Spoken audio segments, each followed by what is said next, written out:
Hello， 大家好，欢迎大家来到以色列美角的频道。今天我人在克西马尼园，终于带大家来看了。这个呢，就是天主教的克西马尼园花园，东正教也有一个在我们的后面。那这是最有名的克西马尼园，它每天都有开门。然后在这个克西马尼园的前面呢，是由12个国家所资助的万国教会。我们等一下可以进去看。所以刚开始的时候，在西元4世纪就有一个拜占庭时期的教堂，然后呢，这个是十字军时期的教堂，然后现在这是1924年盖的万国教堂。克西马尼园的意思呢，就是橄榄油榨。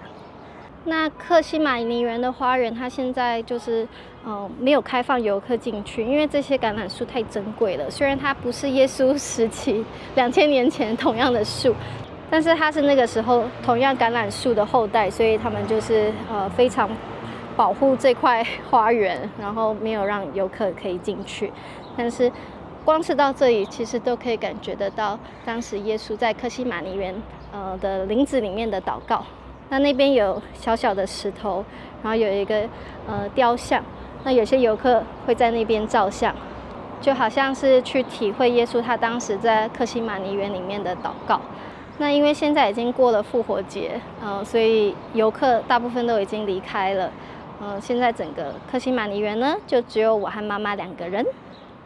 所以我们现在来看一下这个万国教堂的样子。马太福音26章36到56节，耶稣同门徒来到一个地方，名叫克西马尼，就对他们说：“你们坐在这里，等我到那边去祷告。”于是带着彼得和西庇太的2个儿子同去，就忧愁起来，极其难过，便对他们说：“我心里甚是忧伤，几乎要死。你们在这里等候，和我一同警醒。”他就稍往前走，俯伏在地，祷告说：“我父啊，倘若可行，求你叫这杯离开我。然而不要照我的意思，只要照你的意思。”来到门徒那里，见他们睡着了，就对彼得说：“怎么样？你们不能同我警醒片时吗？总要警醒祷告，免了入了迷惑。你们心灵固然愿意，肉体却软弱了。”第2次又去祷告说：“我父啊，这杯若不能离开我，必要我喝，就愿你的意旨成全。”又来见他们睡着了，因为他们的眼睛困倦。耶稣又离开他们去了。第3次祷告，说的话还是与先前一样。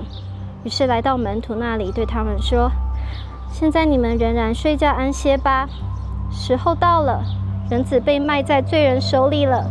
起来，我们走吧。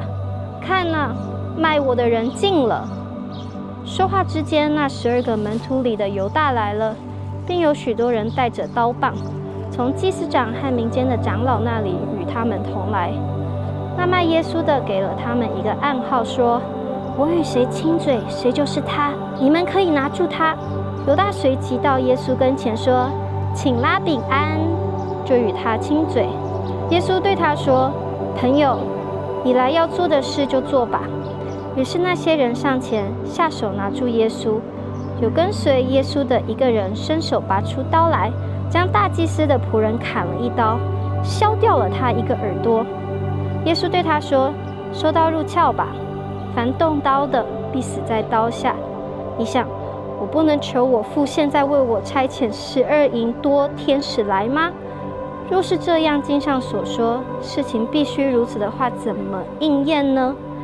当时耶稣对众人说：“你们带着刀棒出来拿我，如同拿强盗吗？我天天坐在店里教训人，你们并没有拿我。但这一切的事成就了，为要应验先知书上的话。”当下门徒都离开他逃走了。我觉得我们来到克西马尼园，我们重点当然是耶稣给我们的模范，就是耶稣对神的顺服。即便他不愿意上十字架，但是他还是跟神说：“如果可以的话，就把这杯挪走；如果不可以的话，那就愿你旨意成全。”当然，耶稣是给我们示范了一个顺服的样板，一个模范。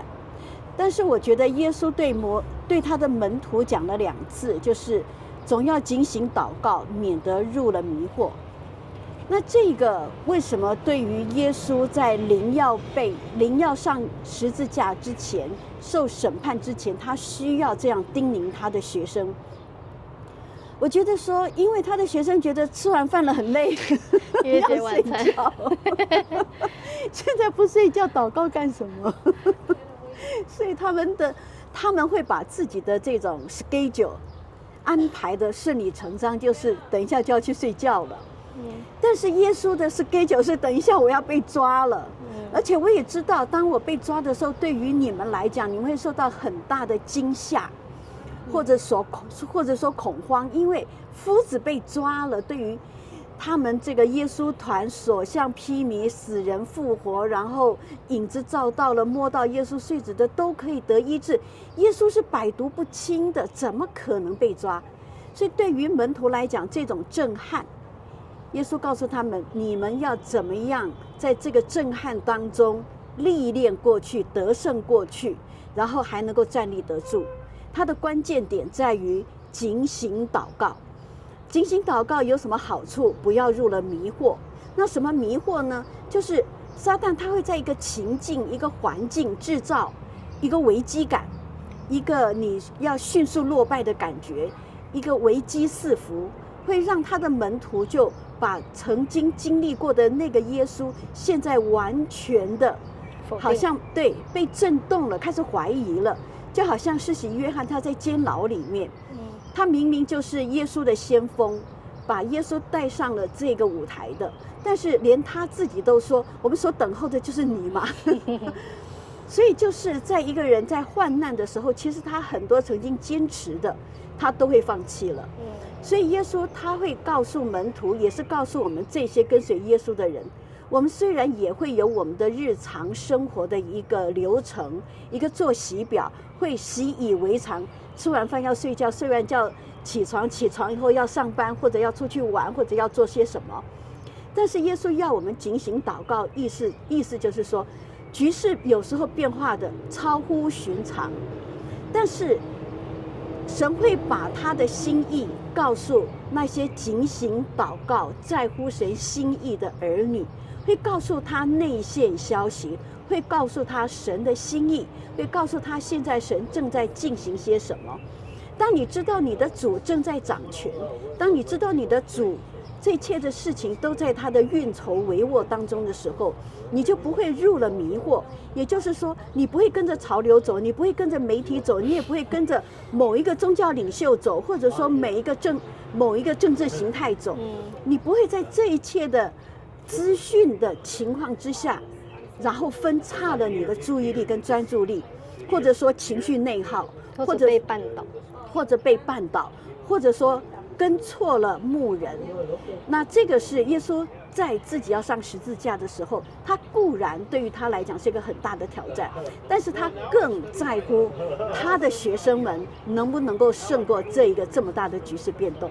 那我觉得说我们每次来到客西马尼园，除了晓得看见耶稣曾经在这个地方为了要上十字架，他也曾经有过像我们人一样的一个挣扎。但是我们另外一个也学习耶稣对门徒的警戒，就是要警醒祷告，不要入了迷惑。那耶稣他在被卖的那一天呢，开开心心的跟门徒吃了逾越节的晚餐，就从城里那边，然后过了吉伦谷，就跟我们刚才过马路一样，然后来到了客西马尼园橄榄山山脚的这个地方。在这里，耶稣他经历了极大的忧伤，他祷告，然后在这里被他的门徒出卖。所以这是一个非常重要的地方。我有很多的影片都是在讲耶稣他的受难，有兴趣的话可以看之前的影片。那如果以后你们有机会来到耶路撒冷的话，客西马尼园是一个重要的地方，希望以后你们有机会可以来。大家拜拜。